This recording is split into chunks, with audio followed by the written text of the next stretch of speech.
Well, open his word with me to John's Gospel in chapter 5. Chapter 6. Chapter 6. And we'll be looking at the first 15 verses in a message I've entitled this morning, Jesus, the King you don't want, but need. Familiarity breeds contempt. A saying that I think most of us are familiar with. And a saying that essentially means that the greater knowledge you have of something or someone, the closer association, the more familiarity, the more likely that you're going to become bored with this thing or with this person, or even worse, resentful. Be contemptful towards. I think the same is true in many ways when it comes to this famous story of Jesus feeding the 5,000. A story that many of us grew up hearing in Sunday school. A story that many of us grew up having our parents tell us time and time again. And if you're like me, you would have grown up hearing the story and the message in the story of one being something along these lines. Jesus was teaching a great multitude of people on the hillside. 5,000 men and women and children all day long. And then the evening came, and they got hungry. And Jesus, out of his great compassion, he ended up feeding them. And he multiplies 5 loaves of bread and 2 fish to feed these thousands of people. And if you come to him in faith, he can, and give him your gifts and your resources, he can multiply them as well and increase your ministry effectiveness and fruitfulness in your life. And though that is true, and those are realities that are taught throughout the New Testament, Jesus is compassionate, and he is merciful to your needs, and he can and does multiply the gifts he's given you if you use them for his kingdom and his glory, and you offer them up to him. And he does want you to be generous with what he gives you to others, but that's not the point of this story at all. No, this is not simply a moralistic exemplary with Jesus modeling the kind of compassion we're supposed to emulate, and then the disciples sharing their loaves and fish, modeling the standard of generosity we're supposed to have. No. The message is so much more than that. The message in Jesus' feeding the multitude is multitudes greater than that. And from John's perspective in particular, it is to point you and I to the undeniable confession that Jesus is the Son of God. And only God possesses the creative power to multiply 5 small loaves of bread and 2 tiny fish into thousands that could feed upwards of 20,000 people. And Jesus did, which means he is God. And we must acknowledge him as God and the King and Sovereign of the universe. Submitting to him as he is and following his commands. Not like the crowds. Not like the crowds who ironically acknowledge that he is a prophet and perhaps even the rightful Messiah King of Israel, but then they try to make him into what they want and think they need. No, we must acknowledge and confess him as the high King of heaven, that he is the King whose coronation would come through a cross wearing a crown of thorns. The King who would lay down his life for his subjects. The King who in our flesh we do not want, but need. The King we need, but do not deserve. That's the message of the story this morning. And before we jump into it, by way of review, since we've been out of John for a couple weeks now with our special baptismal service last Sunday, we come to the end in chapter 5 of Jesus' longest uninterrupted speech in the Gospel of John. That happens on the heels of that great miracle where he healed the lame and paralyzed man who was paralyzed for 38 years by the pool at Bethesda. Religious leaders catch wind of this. They're angry. They begin persecuting him because he did it on the Sabbath. And Jesus had quickly developed a reputation for violating their Sabbath laws. And Jesus responds and says, I can violate the Sabbath laws all I want. They don't apply to me, essentially. He says, my Father's been working till now, verse 17, just as I am working. My Father, who is God in heaven, has never ceased his creating and sustaining activity in human history and in the cosmos, and neither do I, he says. And at that, they heard that as a claim to be God, and not only were they persecuting him, now they moved to quickly plot to begin killing him. And then Jesus goes on that long speech, further asserting his deity. He starts talking about the nature and the inner workings of his relationship and work and function within the Godhead, the triune God, Father and Son and Spirit a little later in his gospel. And he further asserts his authority. He says, the Father's given me all things, the power to give life and the power to judge, and I will be the one whom you all are standing before in judgment at the end of all things. And then he gives them a litany of witnesses which should have shown them and proven to them that he indeed is who he claims to be, the Son of God. He says, John the Baptist pointed and proclaimed to me. He says, the works that I do, they prove that I am God, because only God can do such mighty miracles. And then he lines up the Father himself, who empowers and energizes both his works and his words. The Father testifies concerning me, he says. And more to your shame, the Scriptures, your own Scriptures, going all the way back to Moses, pointed and prophesied me as the summation of the message of Scripture from Genesis through Revelation, though the New Testament was not written and compiled at that point. He's saying the Old Testament, even the law of Moses, which you hold and cling to so fastidiously, even that was given to you to point to me.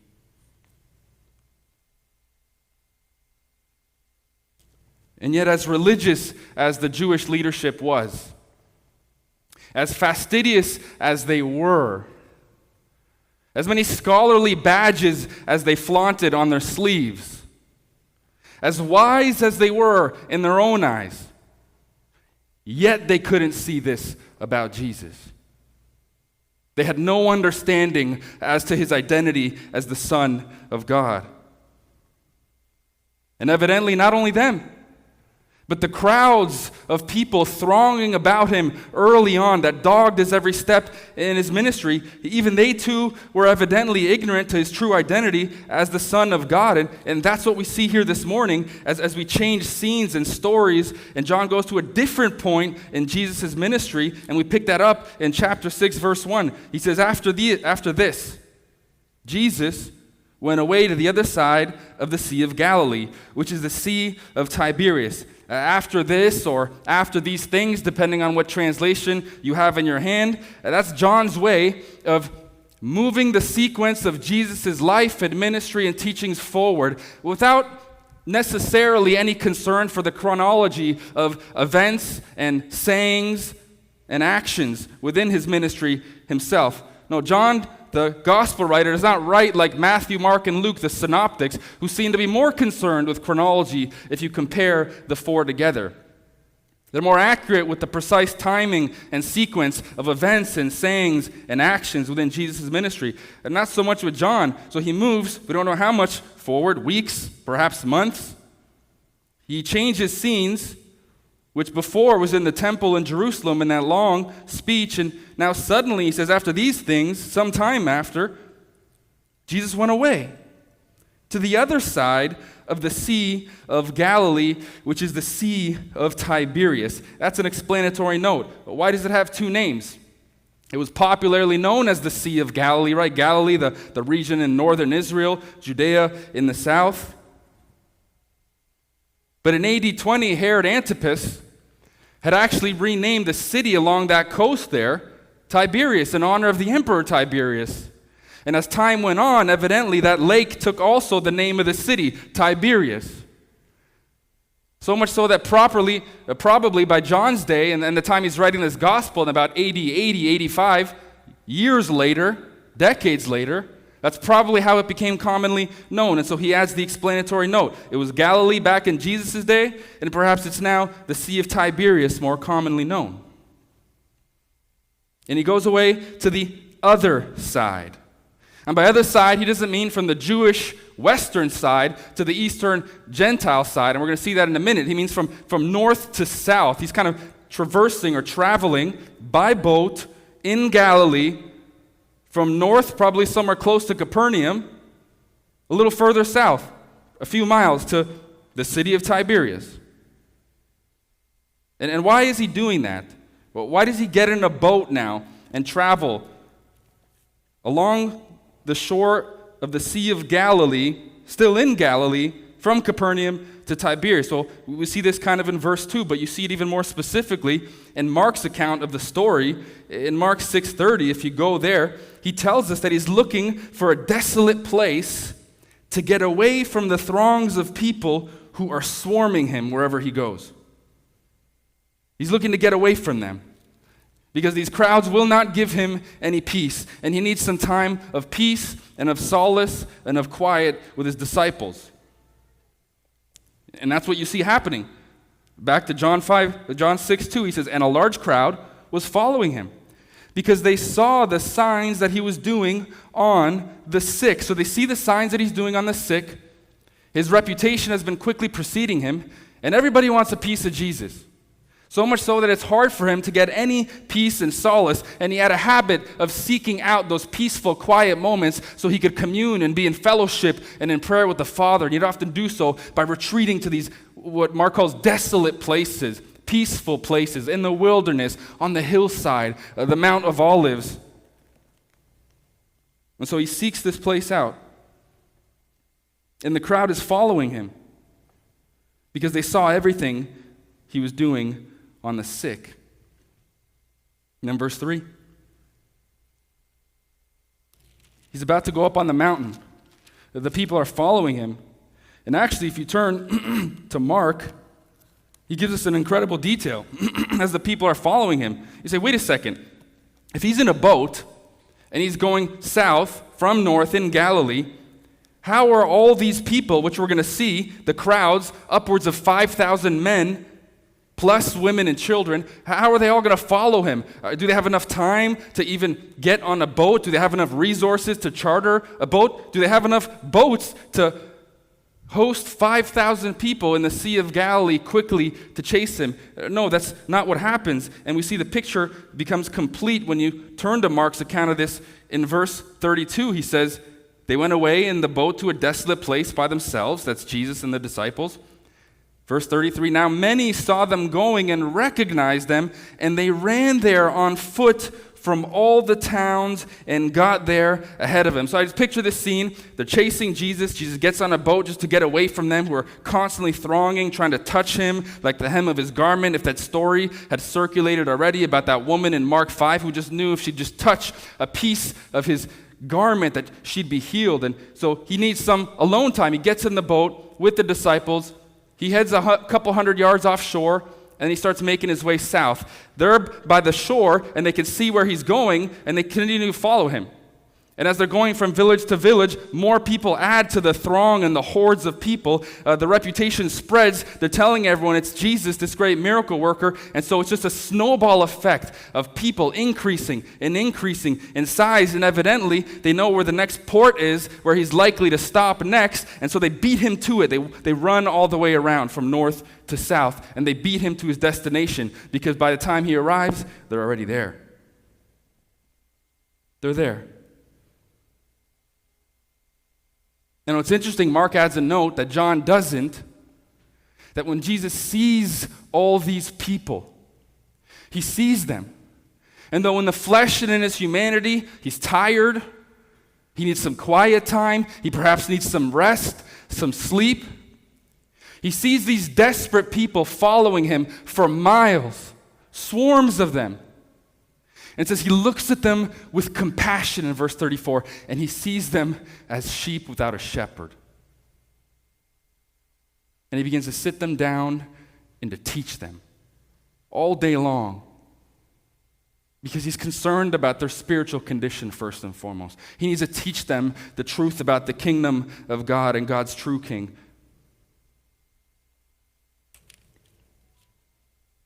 Going back to John 6, verse 3. So he's teaching them. He's on the mountain there with his disciples.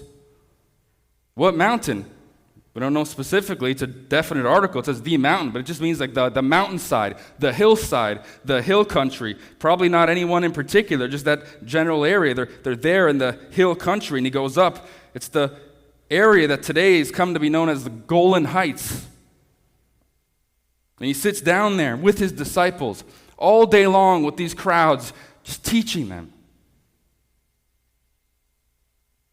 But very quickly, his compassion, his concern for these people, for this crowd, goes from not just the spiritual, which is far more important, and to meet their needs, but now to the physical, as he sees that the day is quickly becoming night, and they've been sitting there with him all day without food, perhaps without much to drink.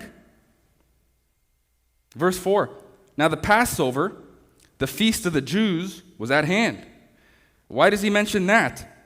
John's the only one that mentions that, and he has a habit of talking about the Passover and a lot of feasts in particular, but he mentions the Passover 3 times in his entire gospel, and it always has theological significance because it's always preceding something that Jesus is about to say or do that points to his death and to his resurrection, to his passion. We saw that in chapter 2, where John, the gospel writer, told us that it was the time of the Passover, and Jesus is in Jerusalem, and he's in the temple. And he says, destroy this temple and I will raise it up in 3 days. That's pointing to his death and to his resurrection. And here now in chapter 6, same thing. In verse 53, he's going to say, shortly, truly, truly, I say to you, unless you eat of the flesh of the Son of Man and drink his blood, you have no life in you. And he's pointing to the symbolism of the elements in the communion, the Lord's Supper, which he's going to institute before his death and resurrection, pointing to his death and resurrection. And then he mentions it a third time in chapter 19, shortly before his actual death and resurrection. And so it's always important when you see that in John's gospel. Passover, ears perk up, Jesus is about to do or say something pointing to his death and to his resurrection and the very purpose for which he came. And that actually does line up with Matthew, Mark, and Luke.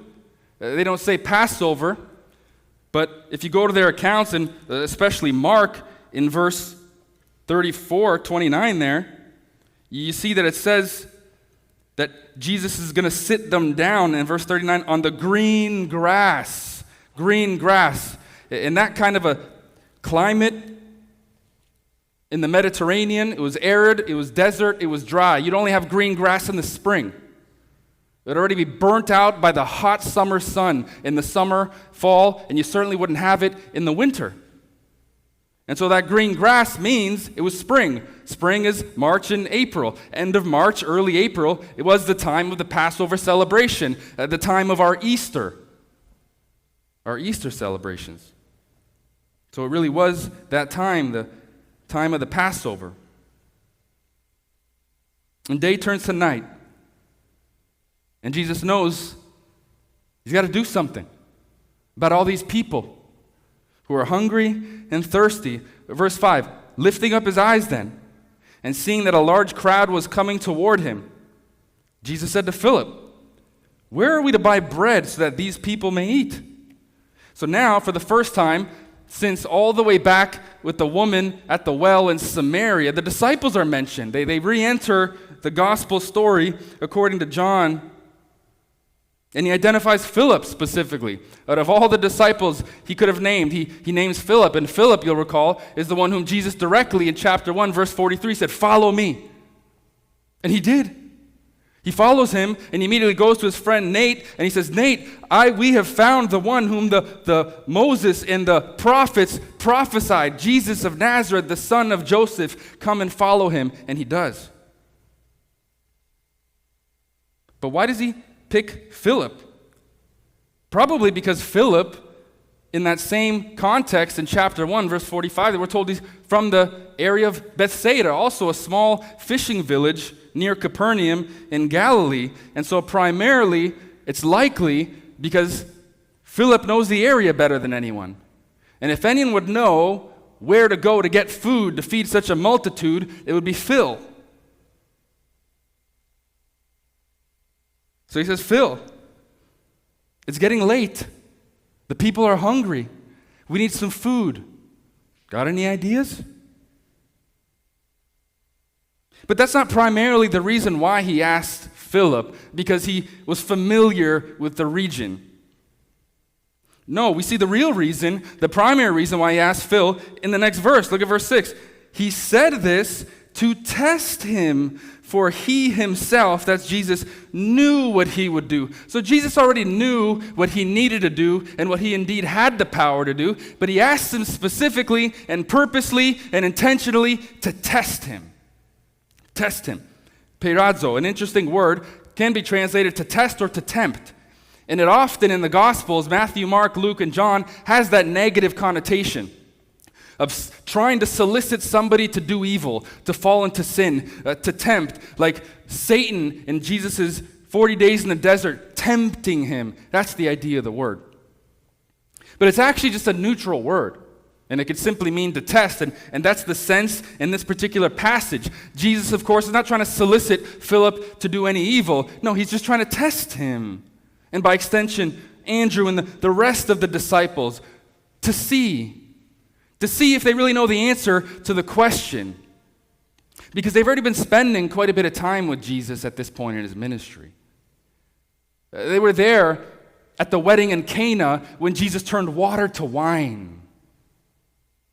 And though we're not told specifically, I think they were also there in Jerusalem when he healed the paralytic at the pool of Bethesda. They seen what Jesus was capable of. And so I think he's testing them to see if they'll give the right answer, to see if they truly understand yet who he is and what he's capable of doing to fix any situation or problem. And look at Philip's reply. Is he going to pass the test? Philip answers him. 200 denarii worth of bread would not be enough for each of them to get a little. Apparently, he doesn't pass the test. He replies with kind of a sarcastic comparison of how much money they would need, and even that would barely be enough to give each a small bite and a morsel. He says, 200 denarii, Jesus, wouldn't even be enough. How much is 200 denarii? Well, one laborer's day wages was about 1 denarii in that day. So 200 would be about the equivalent of 8 months' wages, for which a man, a laborer, would have enough to essentially feed his family for 8 months, because that was the bulk of what their wages went towards back then in an agrarian society. It was towards food. It's a lot of money. And yet even that, he says, wouldn't even be a drop in the bucket to feed this multitude of people. They wouldn't even each get a tiny morsel or a bit. That's a lot of people. A lot of people. Which you're going to see in verse 10, by the way. He says 5,000 men only. Men. And in verse 9, we're going to see a child is introduced. A small child. Which means if there was one small child, there's probably many, many more small children. And if there was more small children, then there was likely mothers who would be the primary caretakers and watching over those children. So according to some estimates, there's upwards of 20,000 plus people here. 20,000 plus. That's Crypto.com arena, full. Sold out. That's a lot of people. A lot of people. So Philip's sarcasm is warranted. But now, someone else gets in on the action, in the sarcastic action and commentary. And Andrew has something to say now. Look at verse 8. One of his disciples, Andrew, Simon Peter's brother, said to him, "There is a boy here who has 5 barley loaves and 2 fish, But what are they for so many? And now, Simon Andrew is introduced, actually reintroduced, not like Philip, where he just comes in out of nowhere. Jesus asks him, but Andrew is actually reintroduced, as he was originally in chapter 1, as Simon Peter's brother. And one of the two disciples of John who left John the Baptist to follow Jesus, perhaps. He was there in that early group. And he says, okay, Jesus, look, I found a boy here. He's got 5 barley loaves and 2 fish. But what are these going to do for all these people? That's nowhere near enough. Thanks, Andrew, Captain Obvious. No, it's not enough. And to make matters worse, these aren't even really loaves of bread in the sense of a loaf. They're probably more like little tiny cakes. And you see that. This is what John adds to this wonderful story that's in all 4 Gospels, is that he calls them barley loaves. Barley loaves. Matthew, Mark, and Luke don't tell us that. These were the low-level, small, cheap, gross, detestable in the eyes of the rich bread that peasants and poor people could only afford. More like little cakes, not even like real full loaves. And this fish that you see here, it's a kind of a diminutive word behind there. It's like little tidbits. Probably these pickled fish that they would then eat on the side with these little cakes of barley bread. Tiny little fish. It's a diminutive word. Like when you try to make someone or something sound smaller, right? If you say, you meet someone, maybe he's your friend, you can do that. Oh, hi, my name's Pablo. Hey, Pablito, right? You make it small. It's a diminutive. These are tiny little fish. This is a problem. There is nowhere near enough food to feed upwards of these 20,000 people. And both Andrew and Philip, and by extension the rest of the 12, failed the test. They didn't give the right answer. The right answer would have been something like, by now, we have fully seen what you're capable of, Jesus. We're not even worried. You got this. You're going to do something that only you can do. Right answer. Or maybe they would have said like Jesus did in Matthew 4:4, when Satan was tempting him in the desert, and he said, man shall not live by bread alone, but by every word that proceeds from the mouth of God. Those would have been the right answers. Those would have been good answers. Theologically lofty answers which would have spoken to their understanding of who Jesus really is. But they don't give those answers. Instead, they're sarcastic with him. And Jesus does not rebuke them in their sarcasm. No, he's got more important things to do and to teach them and the crowds and the multitude that's there. He just moves straight to doing that which he already in himself knew he was going to do. Look at verse 10. So Jesus said, have the people sit down. Now there was much grass in the place. So the men sat down, about 5,000 in number. And as we talked about a little earlier, with the women and the children, upwards of 20,000 or more. He has them sit down. Mark tells us in his version in chapter 6 that he has them sit down in groups of 50 or 100, perhaps to facilitate the distribution of food. So he has them sit down. And they sit down. And then he does this in verse 11. He takes the loaves, and when he had given thanks, he distributes them to those who were seated, so also the fish, as much as they wanted.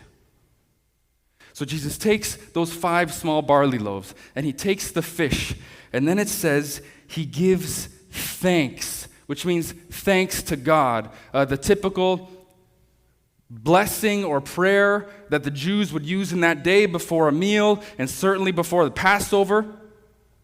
They would recite these words saying, blessed are you, O Lord, King of the universe, that brings forth bread from the earth. So he blesses God. He thanks God.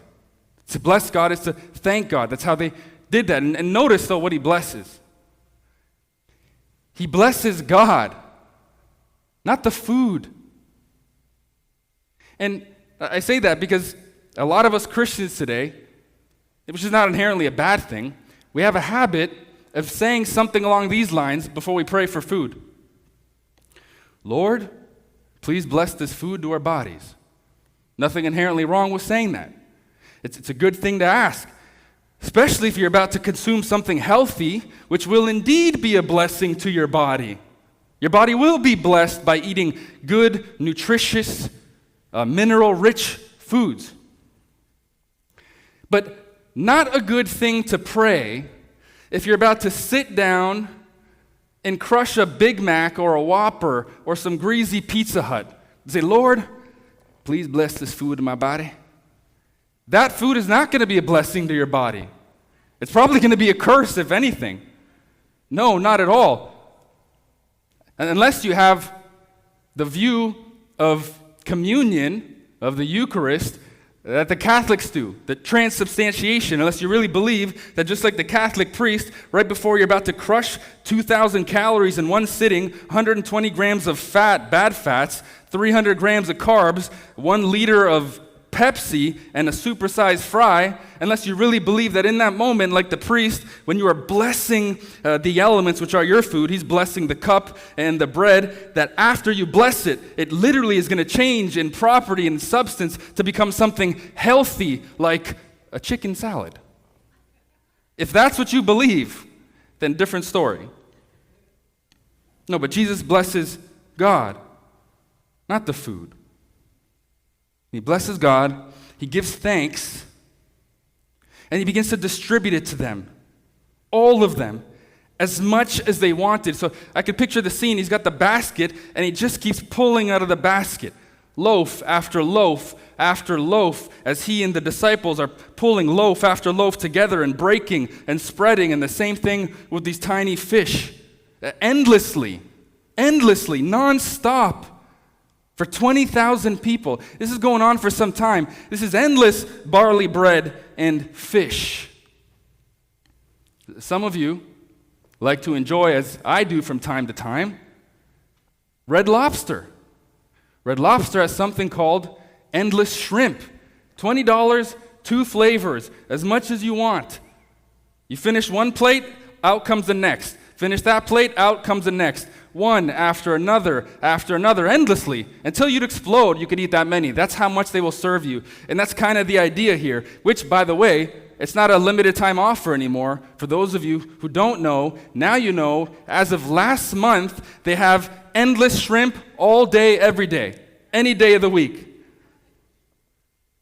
And we're approaching lunchtime now, talking about burgers and fries and pizza and endless garlic shrimp. I can hear the stomachs growling. But too bad for you, I'm not even 25% done this message, so I'll be going way over noon, purposely, to see who's really faithful and who will stay locked in. Endless shrimp, endless barley bread, and pickled fish. And notice this, though. This is the key here. As much as they wanted. As much as they wanted. There was no rationing of portions here. This was an above and beyond lavish provision of epic and miraculous creative proportions. Thousands of loaves and fish from 5 and from 2. As much as they wanted. If somebody didn't have their fill, here, there's more. And we're going to see how much is left over, which proves that point even more. As much as they need, they were fully satisfied. Their stomachs were full. And you know what else? I think their taste buds were satisfied too. I don't have that in chapter and verse. I can't say that with absolute certainty. It's certainly not a hill I would die on. But I don't think he just created and replicated those 5 tasteless, bland, cheap barley breads, and then those 2 little pickled fish, exactly as they were. No, I could see this barley bread being something like the manna that rained down from heaven in the wilderness wanderings. And I could see this fish being like the quail that followed it, delicious, delectable, created by the most creative chef in the world, the master chef himself and creator, Jesus. They were fully satisfied. There was nothing left in terms of their satisfaction. But there was plenty left in terms of the bread and in terms of the fish. Look at verse 12. And when they had eaten their full, he told his disciples, gather up the leftover fragments, that nothing may be lost. So they gathered them up and filled 12 baskets with fragments from the 5 barley loaves left by those who had eaten. So they gather up the leftovers. There was a Jewish custom back then to do that. They'd be mindful of not wasting food that they knew came down from God as a blessing and provision for them. And so the Jews would be mindful to not waste anything. So Jesus follows that tradition. He says, don't let any go to waste. Go collect it.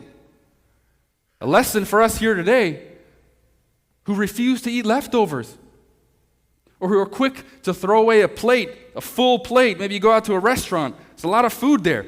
Put it in a box and take it to go home. And so he commands them to do that which they already have been doing, their custom. But notice he says 12 baskets with fragments. Some scholars see some symbolism, some allusions in these baskets. 12 baskets. 12 baskets. 12 baskets representing God's lavish provision to the 12 tribes of Israel. Pointing perhaps to the future messianic banquet in the end of Isaiah 56:6. Maybe. Or they see something in the word basket, that in the feeding of the 5,000, the word that's used is a predominantly Jewish term for baskets to represent the ones that they would carry on their heads, and that the Romans would kind of make fun of them for actually walking around with this weird basket. But in the feeding of the 4,000, it's a different word for basket, a definitively Gentile word, so that some see that this is the feeding of the 5,000, a picture of God's promise and provision for Israel, the Jews, while the feeding of the 4,000 and the 7 baskets that's left is a picture of God's rich provision for the Gentiles. Maybe.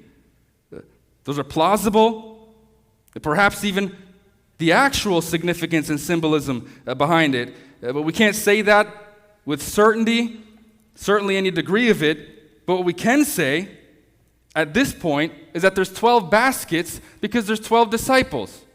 There's 12 apostles who've been following him and who will actually for the first time shortly be called the 12.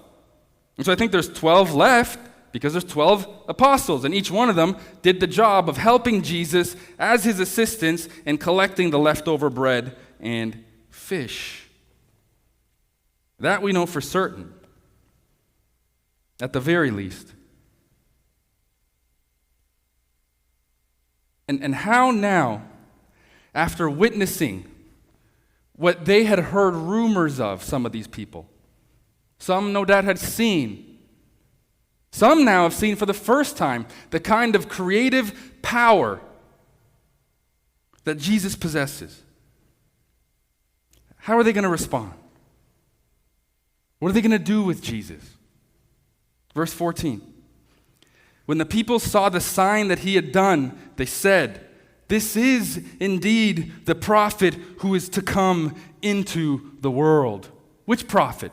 The Deuteronomy 18:15-19 prophet, the one that God through Moses said he's going to raise up in the vein and power of Moses, whom all of Israel will listen to and obey. That prophet. And they're right. They got the right response. Unlike Philip and Andrew earlier. Sort of, at least. Because it is true that Jesus was that promised prophet who would be like Moses and who would deliver them in a far greater way than Moses ever could. Moses just did out of slavery in Egypt physically. Jesus, of course, will do so spiritually and eternally. But they didn't understand that. He is that promised prophet, but he was so much more than that. And he will not be who they want him to be, and we'll see exactly who they want him to be in a moment here by Jesus' response. Look at verse 15. Perceiving then that they were about to come and take him by force to make him king, Jesus withdrew again to the mountain by himself. So evidently he's going higher up in the Golan Heights from hill to hill, trying to evade these crowds because he sees exactly what's on their mind. Whether by his own human perception or divine insight, he knows exactly what their intentions are. Having seen him perform this mighty miracle, they're about to try to take him by force and to make him king. And Jesus will have none of it. So he escapes by himself. He leaves the disciples back, and he's going to reunite with them shortly in another famous miracle that we're going to see next week. They try to take him by force. They want him to be king. But not any king. They want him to be a king fashioned in their own image. The king, the Messiah king, that they were expecting and hoping for.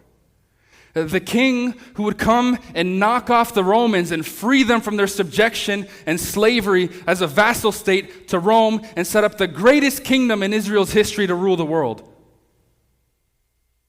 And you have to understand, this is all happening during the time of the Jewish Passover. The Jewish Passover would have been that time of the year where there would have been like maximum national zeal and pride. Israel, Israel, Israel. Zealot uprisings would occur during that time. That's why if you follow the Gospels closely, you see even Pilate kind of had troops stationed nearby to squash some of that. It was happening. Kind of like the time of the year here in America, July 4th, where national pride is at its peak. So you can see the fervor, there's excitement in the crowd. They've witnessed this. It's the Passover. Israel, Israel, Israel over everything. And they finally see that somebody is capable of taking up this Davidic mantle of being this incredible king and Messiah and deliverer, even like Moses. And so they want to take him by force. And Jesus will not allow himself. Because that is not the kind of king that Jesus came to be.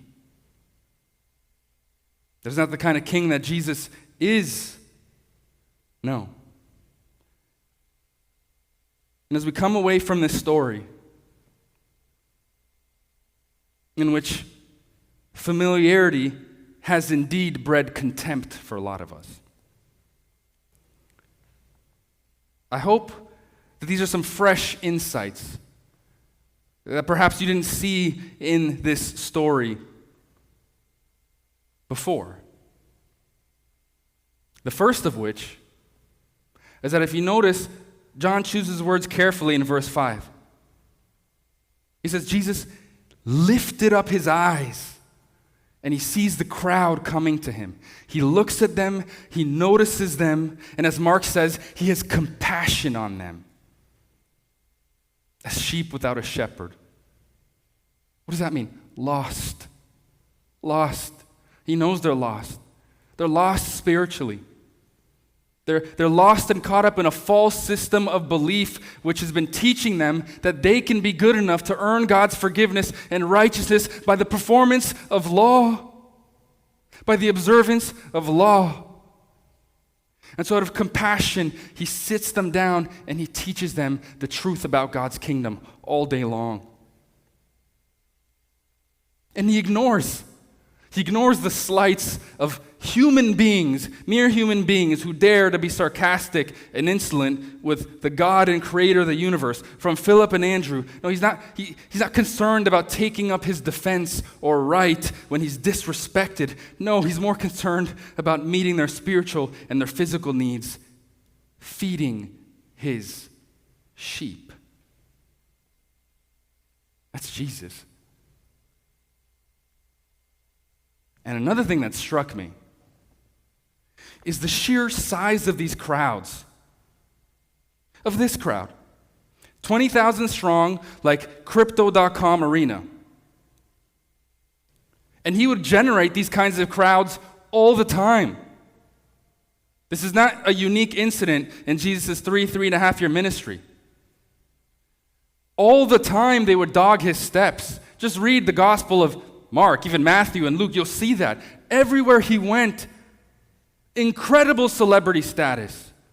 20,000 then was probably like something like selling out, if possible today, which doesn't even exist, a 500,000 seat stadium. That's a lot. And he did it regularly. And I can't help but ask myself, what would I do with that kind of popularity? As a preacher, as a pastor. I listened to a podcast by one of the foremost church historians, theologians, I think alive today. His name's Carl Trueman, Dr. Carl Trueman. Incredibly brilliant theologian and scholar. He wrote his PhD on the Reformation at the University of Aberdeen. And I actually took a Reformation course at seminary that he was invited to come and be guest lecturer for. That is the most memorable course of my entire 3 years in seminary. I still remember some of the words that he said as he's telling the story of the Reformation and bringing it to life for me through the eyes of the chief magisterial reformers like Martin Luther. Brilliant man, well respected in academic circles, invited conference speaker everywhere. And he tells this story that he was invited a few years back to speak at this conference with other guys who have a much, much greater platform, a popular platform. And he says, I was on that stage, he says there were 6,000 people, and I was on the panel Q&A, and as I went up, he said, I remember feeling kind of nervous, and so I made a joke, and he said the whole stadium erupted at the joke, and my first thought was, I could get used to this. But he said that, then he caught himself negatively, like, in the flesh, my pride, look who I am, 6,000 people hanging on to my every word. And he says, I worry about those preachers and pastors with those kinds of platforms. I don't know how it doesn't get to their head. To think that you're something or someone. This is you. You're so high, so clever, so lofty, such a gifted communicator that can hold captive the attention of thousands of people in a stadium hanging on to your every word. And so if God doesn't give you ever that platform or me ever that platform at whatever level of ministry, it's perhaps a good thing. They're protecting us, protecting me from what you otherwise know I might fall into or you might fall into. Pride, puffing yourself up, ego, focusing on self, on your platform, advancing you and your brand rather than the brand of biblical Christianity about Christ himself. It's easy to happen in the flesh if we're honest. I really appreciated his honesty. That can happen.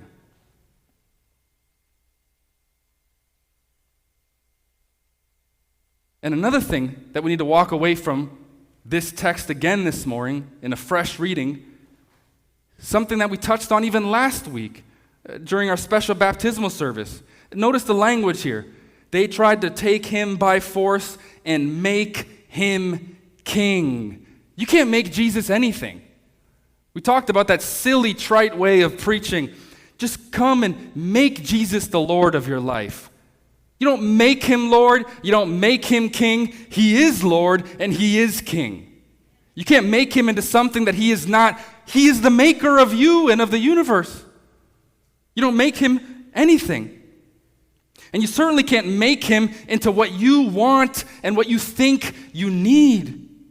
No, you can't do that. You can't make him into the king you want him to be. He's not here a king at your beck and call. To be the king, to deliver you, to knock off the Romans in the case of his own people, or whatever it is that you'd want from him today. Wealth, freedom, things in this life, especially when his kingdom is not of this world. No, you can't do that. You can't make him the king that you want him to be. In a popular movie that a lot of us, I think, know, The Dark Knight, the Batman trilogy, Christopher Nolan and Christian Bale. The commissioner, the police commissioner, Gordon, at the end, he says this about the Batman after he takes the fall for supposedly killing the hero The DA, Harvey Dent, right, he says, he's the hero that Gotham needs but does not deserve. And the same is true with us about Jesus and Jesus in Israel. Jesus is the king that Israel doesn't want but needs. And Jesus is the king that Israel needs but does not deserve. And he knew.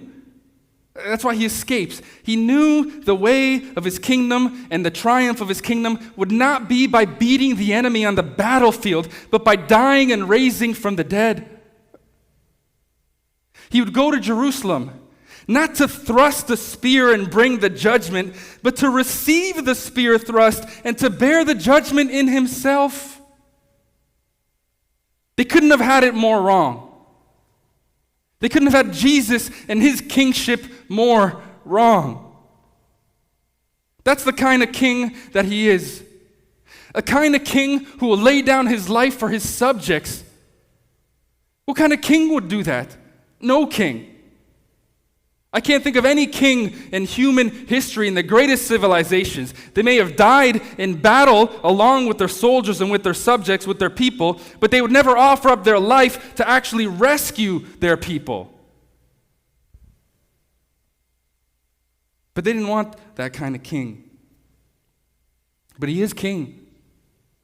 And another thing we're reminded of again is this kind of threefold function and office of Jesus that we've come to know as Christians today, and dating all the way back in many ways to the early church, right? If you've heard of Jesus as the prophet, priest, and king, we've seen that he is the promised prophet of Deuteronomy 15:18. We know that, the final one who'd come like Moses to deliver his people, but in a far greater, infinitely greater way than Moses. And we see now in this text, not necessarily his priesthood, but his kingship, that he is king. He is king. Jesus is king, except his coronation as king will take place not as Israel expects, but his coronation will come through his crucifixion ceremony wearing a crown of thorns. What kind of king's coronation comes through a crucifixion? Jesus.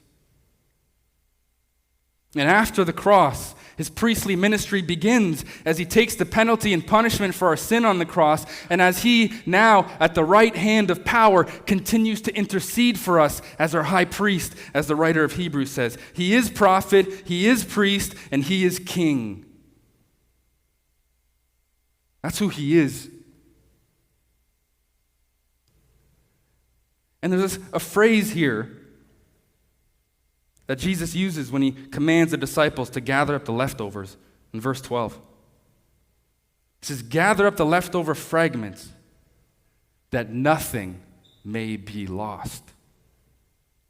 And I can't help but see the echoes prefiguring of this great promise that he's going to make shortly in just a few verses when you get to verse 39 in his long discourse on the bread of life, and none of the bread that he's provided here physically will go lost, and he will not lose any that the Father has given him, but will raise them up on the last day. Jesus doesn't lose anything or anyone, including the battle for sin, the battle over the grave. The battle is his. It's won. And all you need to do is come to him by faith, bend the knee to him as King and as Lord that he is. Not the one you want him to be necessarily. Not the one who gives you everything you want, but the one who's given you everything you need.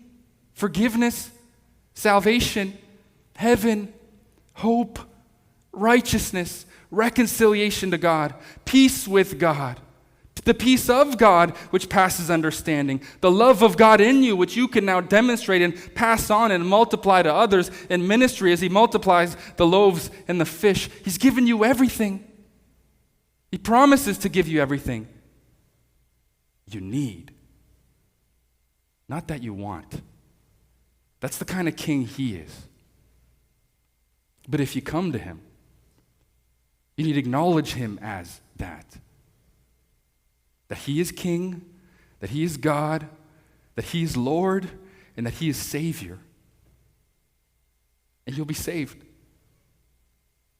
You'll receive the gift of eternal life. Jesus is compassionate, and he can satisfy your physical hunger. Jesus can multiply your gifts and ministry effectiveness, just as he multiplied the loaves and the fish. But he can do something fundamentally far greater and more important to your life than that. He can satisfy your soul. He can satisfy your soul because he is the bread of life that comes down from heaven. So bend the knee.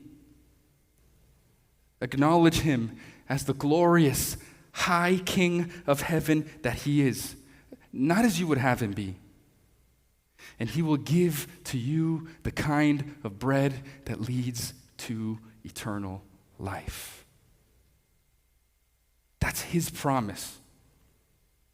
The only thing he promises to you. He doesn't promise you riches. He doesn't promise you ease. He doesn't promise you all of your heart's fallen fleshly desires. He promises you forgiveness. He promises you hope. He promises you eternity. He promises you heaven. He promises you himself forever. He may not be the king you want, but he is the king you need. He is the king you need,